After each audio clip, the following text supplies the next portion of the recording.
Manusia pertama Nabi Adam dan Hawa,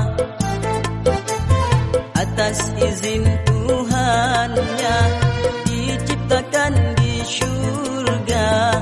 Di saat Nabi Adam bahagia penuh cinta,